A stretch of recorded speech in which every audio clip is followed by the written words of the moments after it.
Let's make chicken curry. ఆహా, అలా చికెన్కి మసాలాస్ అన్నీ బాగా పట్టించి ఒక్క అరగంట సేపు అలా పక్కన మ్యారినేట్ చేసి కర్రీ కనుక చేస్తే ఆ టేస్టే వేరు. ఇంకా ఒక్క నిమిషం కూడా లేట్ చేయకుండా వండేద్దాం పదండి. ఆగండి ఆగండి, ఒక్క నిమిషం. కర్రీ స్టార్ట్ చేసే ముందు మీ అందరికీ ఒక చిన్న క్వశ్చన్. రోజు 15 నుంచి 20 క్యారెట్స్, రోజు గనక 15 నుంచి 20 క్యారెట్స్ డైలీ తీసుకుంటా ఉంటే మన బాడీలో ఏం జరుగుతుంది మీకు తెలుసా? దీనికి ఆన్సర్ తెలిస్తే గనక కామెంట్ సెక్షన్ చెప్పండి. నేను ఆన్సర్ ఇప్పుడు కర్రీ చేస్తాం కదా, కుకింగ్ చేసేటప్పుడు డిస్కస్ చేద్దాం. అస్సలు లేట్ చేయొద్దు, మొదలెట్టేద్దాం. ఈ చికెన్ కర్రీ అనేది నేను రెస్టారెంట్ స్టైల్లో చేసి చూపించానండి. దీని టేస్ట్ నెక్స్ట్ లెవెల్. ఇంకొకటి ఏంటంటే, మీరు రెస్టారెంట్లో ఈ కర్రీ అనేది టేస్ట్ చేసే ఉంటారు. రెస్టారెంట్లో చికెన్ ముక్క అనేది చాలా మెత్తగా ఉంటుంది. ఆ చికెన్ పీస్ అనేది అంత మెత్తగా వస్తాకి కొన్ని సీక్రెట్స్ అయితే ఉన్నాయి. అవన్నీ కూడా నేను మీకు ఈరోజు చెప్తాను కర్రీ చేసేటప్పుడు. సో చూడండి, సేమ్ ఇలాగే చేయండి. మీకు ఏ విధంగా వచ్చింది అనేది కామెంట్ సెక్షన్లో చెప్పడం మర్చిపోవద్దు. లేట్ చేయకుండా మొదలెట్టేద్దాం పదండి. ముందుగా మన కర్రీకి నేను ఇక్కడ 250 గ్రామ్స్ చికెన్ అయితే తీసుకున్నాను. బాగా కడిగి తీసుకోండి. ఇందులో 2 స్పూన్స్ కారం వేశాను, 1 స్పూన్ సాల్ట్ వేశాను, 1 స్పూన్ ధనియాల పొడి వేశాను, 1/2 స్పూన్ గరం మసాలా వేశాను. ఇది వచ్చేసి బిర్యానీ పౌడర్ అండి, జస్ట్ 1 స్పూన్ వేస్తే సరిపోతుంది. లాస్ట్లో వేసింది చాట్ మసాలా, ఉంటే వేసుకోండి లేకపోతే లేదు. దాని తర్వాత వేసింది మిరియాల పొడి అండి, బ్లాక్ పెప్పర్ పౌడర్. దాని తర్వాత వేసింది కర్డ్, జస్ట్ 1 స్పూన్ కర్డ్ సరిపోతుంది. పెరుగు అనమాట.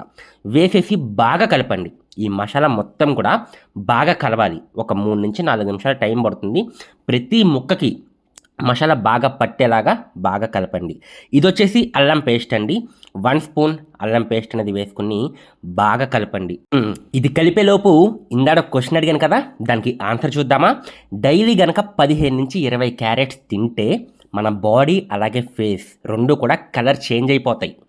ఆరెంజ్ కలర్లోకి వెళ్ళిపోతుంది అనమాట. మన చర్మం రంగు అనేది ఆరెంజ్ కలర్లోకి చేంజ్ అయిపోతుంది. ఓకే, మన కర్రీకి వచ్చేద్దాం. ముందుగా ప్యాన్ పెట్టుకుని, ప్యాన్ హీట్ అయిన తర్వాత ఇందులో సరిపడా ఆయిల్ వేసుకుని 2 బిర్యానీ ఆకులు వేసుకుని, లవంగాలండి 2 లవంగాలు అయితే వేసాను. ఇది ఇలాచి, 2 ఇలాచి తుంపి వేసుకోండి, అంటే చింపి వేసుకోండి. అప్పుడు మనకి ఫ్లేవర్ మొత్తం కూడా ఆయిల్లోకి దిగుతుంది, కర్రీ చాలా బాగా వస్తుంది. ఇవి వచ్చేసి వెల్లుల్లి, ఒక 4 వెల్లుల్లి అనేవి చిన్నగా కట్ చేసుకుని నేనైతే వేసుకున్నాను. కట్ చేసుకునే వేసుకోండి, అప్పుడే మీకు ఫ్లేవర్ అనేది చాలా బాగుంటుంది. ఆయిల్లోకి వెల్లుల్లి ఫ్లేవర్ మొత్తం దిగి టేస్టే మారిపోతుంది. ఒక 10 సెకండ్లు వేపిన తర్వాత ఇందులో ఆనియన్స్ అండి, నేను 2 ఆనియన్స్ అయితే వేసుకున్నాను.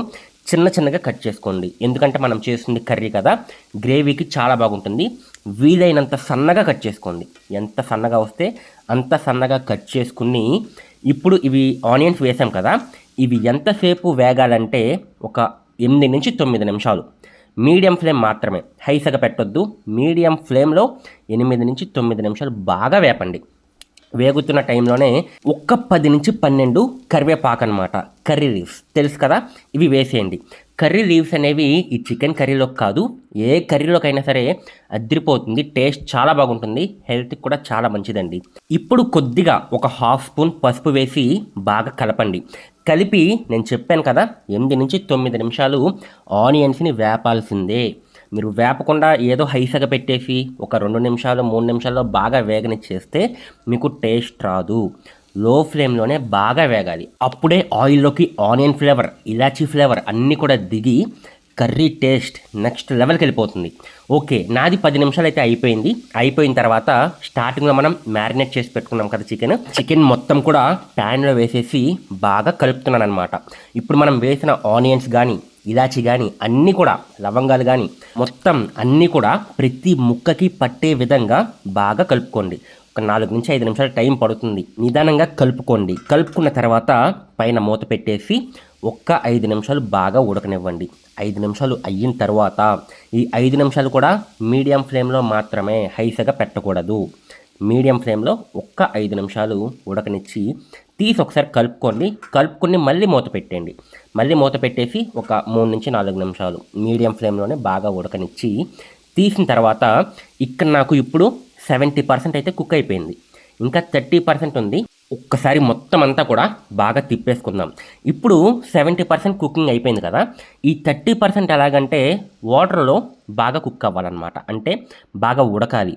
ఒక్క గ్లాస్ వాటర్ పోసి మొత్తం అంతా కలిసే విధంగా బాగా కలుపుకోండి. అంటే వాటర్కి ఇప్పుడు మనం వేసిన మసాలా మొత్తం కూడా వాటర్లో మొత్తం కూడా కలిసిపోవాలన్నమాట. సో కలిసే విధంగా బాగా కలుపుకోండి. కలుపుకున్న తర్వాత మూత పెట్టేసి ఒక్క 5 నిమిషాలు మీడియం ఫ్లేమ్లో బాగా ఉడకనివ్వండి. చూసారా, నాకు ఆయిల్ అనేది పైకి తేలుతుంది. అలాగే ఈ వాటర్ మొత్తం కూడా వేపర్ అయిపోతాయి. అంటే ఏంటంటే మనం వేసిన వాటర్ మొత్తం కూడా ఆవిరైపోతాయి. అయ్యే వరకు ఉంచాలి. వాటర్గా ఉంచితే బాగోదన్నమాట. ఆవిరి అయ్యే వరకు ఉంచండి. ఇంతే, ఇంకా మన కర్రీ అనేది రెడీ అయిపోయినట్టే. ఇది మనకి చపాతీలోకి కానీ వేడి వేడి రైస్లోకి కానీ రెండిట్లోకి కూడా సూపర్బ్ కాంబినేషన్, మామూలుగా ఉండదు, చాలా బాగుంటుంది. ఎలా ఉంది రెసిపీ? నచ్చిందా? నచ్చితే కనుక లైక్ చేయండి, కొంచెం సపోర్ట్ చేయండి, ఛానల్కి సబ్స్క్రైబ్ చేసుకోండి. ఓకే, మరి నెక్స్ట్ వీడియో కలుసుకుందాం. ఏం వంట చేయాలి నెక్స్ట్ వీడియోలో అనేది కూడా కామెంట్ చేయండి. బాయ్.